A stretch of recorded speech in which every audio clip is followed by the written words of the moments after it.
Hi friends. So in this section, we'll start learning PL/SQL procedures. It's a very important part of PL/SQL. So we call them as stored procedures also. A stored procedure is a named PL/SQL block which performs more one or more specific tasks. It's just like procedures in the other programming language. So what procedures contains? It contains header and the body. What is the header of the PL/SQL block? Or we say procedure.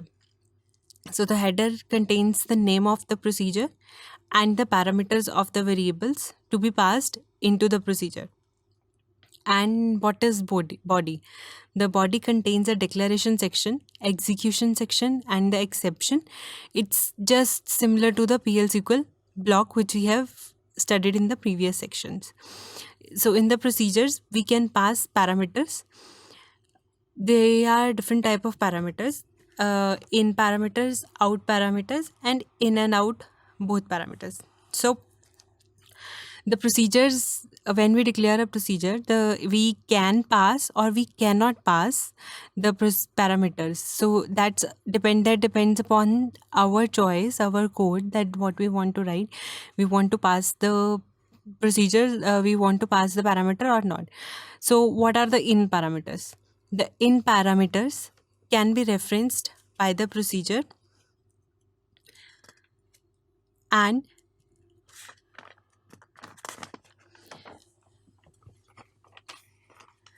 the value of the parameter cannot be overwritten by the procedure or the function. So, and what is the out parameter? The out parameter can be referenced by the procedure, but the value can be overwritten by the procedure in the body. So, and the last one are the in out parameter. In out parameter can be referred by the procedure, and the value of the parameter can be overwritten by the procedure. So this in out parameter is quite similar to the out parameter. A procedure may or may not return a value.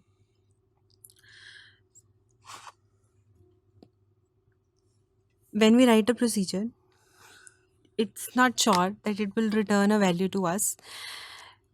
It depends on our choice that we want the procedure to return a value or not. So when we study the functions, we learn this difference in a brief way. But I'll tell you the main difference between the procedure and the function. The procedure may or may not return a value, but a function needs to return a value. In a function, the value must be returned. It would be a single value, and the function would always return a single value. So this is the basic difference between the procedure and the functions. In the later on section, we'll study the functions, and then in brief, we'll study this exam with the help of an example. So what is the syntax of the procedure? So syntax is create or replace. These are the keywords that are used to define to create or to replace a procedure. Then the procedure name. Procedure name is the name which we want to give to our procedure. It should be in ideal way. It should be a name what the code is deriving. So it should be the short name of the code, what the code is going to do, or what the code will return you. And that would help. Why we choose a name according to the code, it would help you to remember that what the code is going to do. So this is very important to what we should give name to the procedure. Then the parameters which we want to pass.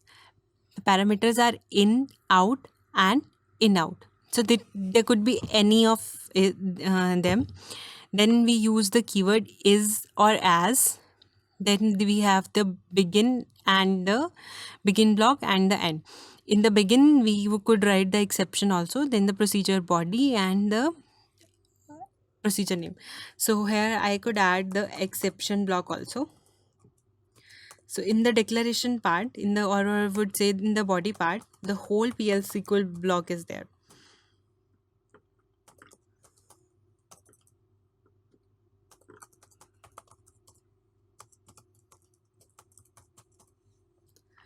So this is how we write a PL/SQL block or a procedure.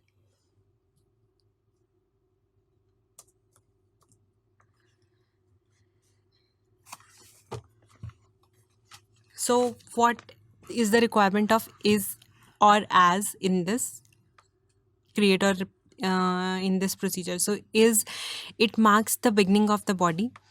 It shows you that after this is, the body is going to start for the procedure, and is used to declare the anonymous PL/SQL block. So whatever you're going to write after is and before begin is the declaration part. You need not write here declare keyword in the procedure. So after is and before begin, whatever you write is the declaration part for the procedure. I hope you are clear with this thing, but you will get more clarity when we'll write the example. So the this thing which is in the bracket is the optional part. So in out and in out, any of the parameter could be there and could not be. It's not mandate part.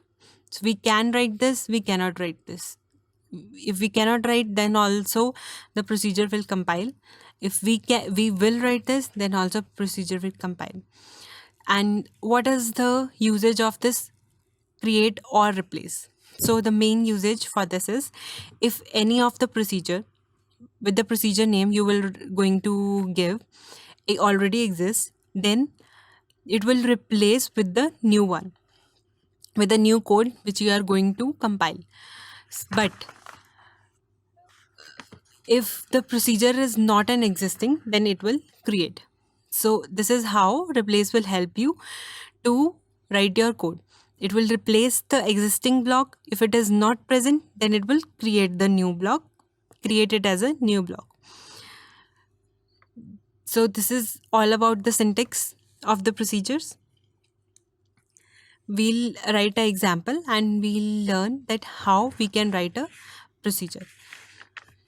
We'll do the different examples of how we can write a parametric procedure and the without the parameter procedure. So let's open a new worksheet and write a procedure. So first create or replace.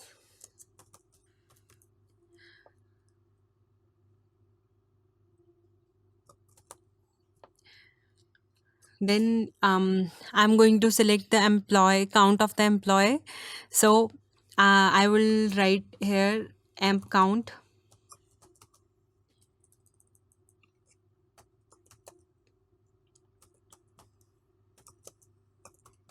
So emp count is here the name of the procedure. Then as keyword. So now I'll write begin and end. So this is the block in which my body is going to contain. But before this, I want to declare one variable. So I am writing here as v underscore count number. So I've told you that between the is or as keyword and begin, the whatever the section would be, so that is the declaration part. So here you can clearly see that this is the declaration part. We have in this our procedure named as emp count. So we'll write select count star into v underscore count from employee master. So we have count the rows in the employee master and inserted into the variable v count. Now we'll use the BMS output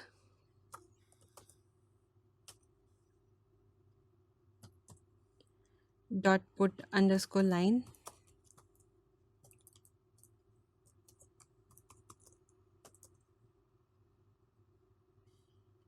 So I will write here as employee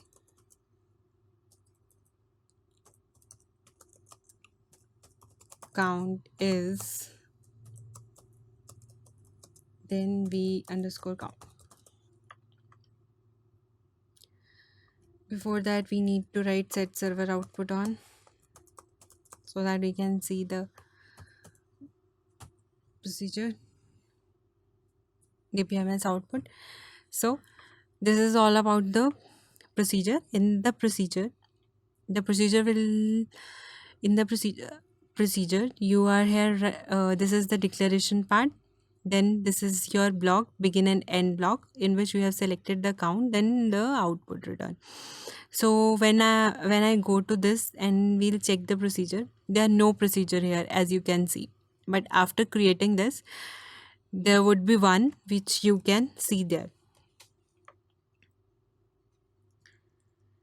So there are insufficient privileges. Without we need to grant the privileges to the user to create the procedure. So after having the grant, you can create the procedure. Let's give the grant to the user.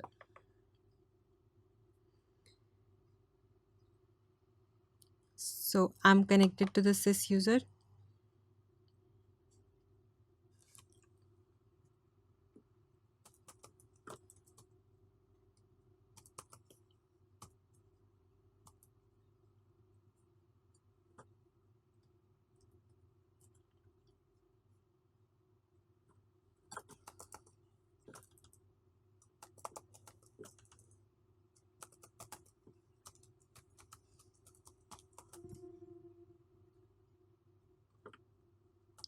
Grant create procedure.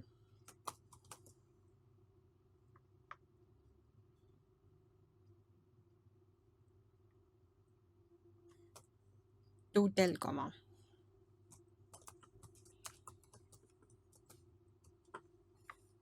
Grant succeeded. So now we can see we should be able to create this procedure. I'm clearing the output. Yes, now you can see that the procedure amp count is compiled.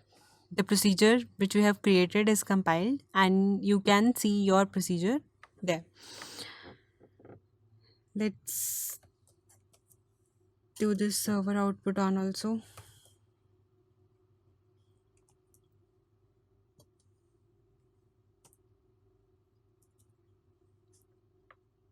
Now if you go to your packages, this procedures, you can see this is the sys database, but we'll go to the tell comma and we'll refresh this by pressing this.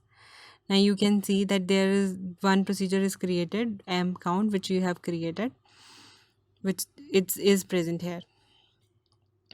So how this or replace will works. Let me compile this once. And so how this or replace works, you can see now that after again compiling, you can see that amp count is compiled. The below result is amp underscore count is compiled. So when it is already existing, then the new data is replaced with the original existing one. So if I use here exception, I have forgot about the exception block. Let's write one exception block also. When others, then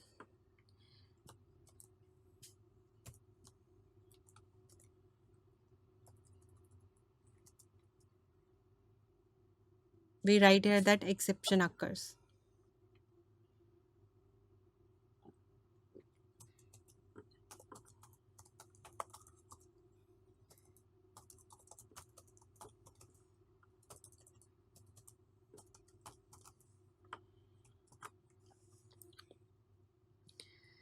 If you go to this, let's close this. If you go to this, you can see that this is the present code.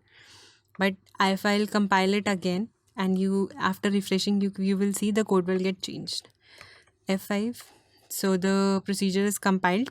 Procedure mcount is compiled. Let me refresh this and then again open mcount.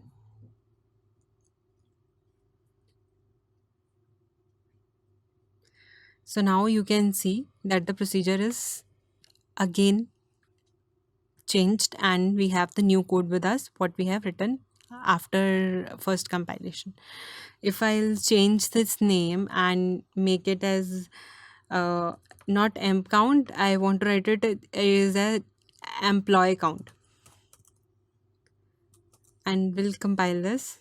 So now you can see that the procedure employee count is compiled is again we get, and there should be a new procedure with this employee count. Let's refresh and check, is it present over here? So now you can see there are two procedures, one is M count and the other is employee count. So these are the two we have created. So I hope you are clear with this create or replace thing. Then as, and then the declaration part, then the begin and the PL SQL block which we want to write the code. So the main usage of this procedure is that the code is already there. You need not to write every time a select statement to get the or the fetch the result, or any piece of code you need not do not need to write it again and again. It's already saved as an object into the database. When you want to fetch out the result from that, you will make a call to it and then fetch the result. In the later on section, we'll study about the parametric procedures and how we call these procedures and how we can drop the procedures and the other commands also.